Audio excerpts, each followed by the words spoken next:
75. 코우주 정리. 코우주 티어렘.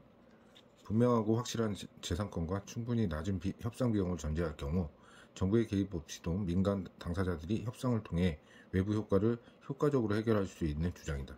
중화요리. 상생하기 위해 쿠폰 제도를 동일하게 합시다. 땡 YY 중화요리. 쿠폰 30장에 탕수육 공짜. 저도 찬성입니다. 관련 용어 외부 효과.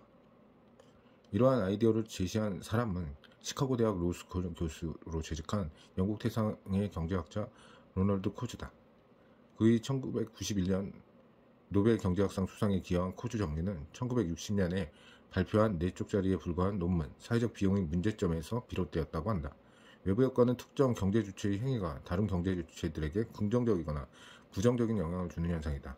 외부 효과는 시장에 의해 자동적으로 해결되기 어려운 시장 실패 요인으로서 일반적으로 정부의 시장 개입을 정당화하는 논거로 인식된다. 그런데 코즈는 일정한 조건을 만족된다면 굳이 정부가 나설 필요가 없다고 주장했다. 이를 설명하기 위해 코즈는 중기철도 회사와 밀 경작 농가를 사례를 들었다. 중기기차는 곡선 선로로 구간을 안전하게 통과하기 위해 속도를 줄여야 한다. 문제는 속도를 줄이는 과정에서 바퀴와 철로가 마찰을 하면서 발생하는 불꽃이 인근 밀반에 튀어 화재를 발생시킨다는 것이다. 중기철도 회사가 밀 경작 농가에 부정적인 외부 효과를 유발하게 하고 있다. 이제 가상적 수치 사례를 통해 과연 중기철도 회사와 밀 경작 농가 간에 정부 개입 없이도 문제를 해결할 수 있는지 살펴보기로 하자. 중기기차가 밀밭에 1회 통과할 때마다 작은 화재로 인한 $200의 사적 손실이 발생한다고 하자. 밀밭을 통과하는 중기기차 1회 운영 비용과 운행 횟수에 따른 밀 경작 농가의 사적 손실은 다음의 표 1과 같다. 이 경우 사회적 비용은 사적 비용과 사적 손실의 합이다.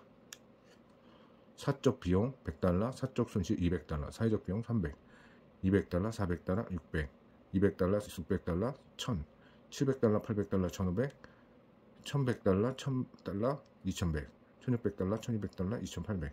만일 중기기차 1회의 운행으로부터 중기철도 회사에 $350의 수입이 발생한다면 사적 손실에 대한 보상을 고려하지 않을 경우 최종 운행 횟수는 몇 번일까?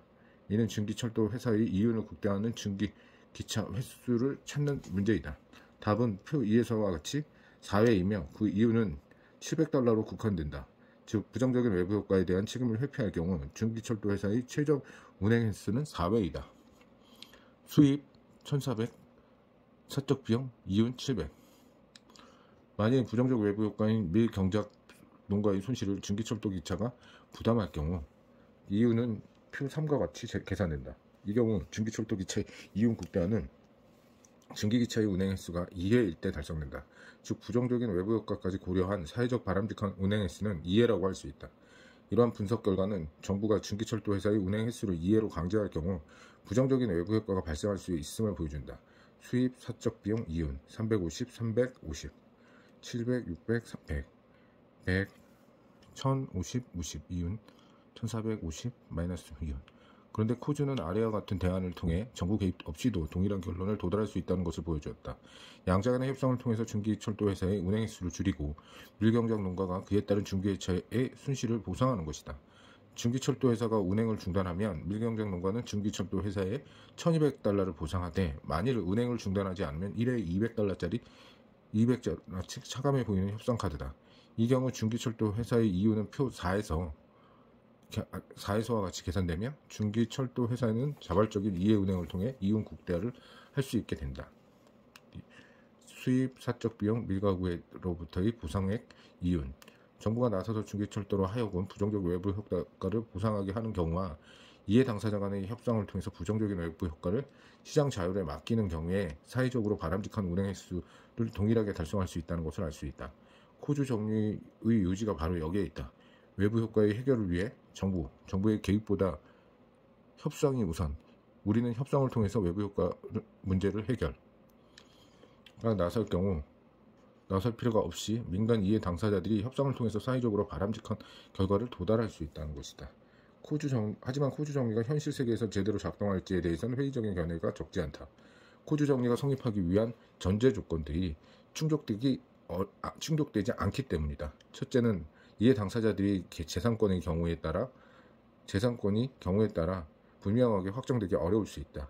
최근 지적재산권 분쟁이 빈번한 이유도 지적재산물에 대한 재산권이 확립되지 않았기 때문이다.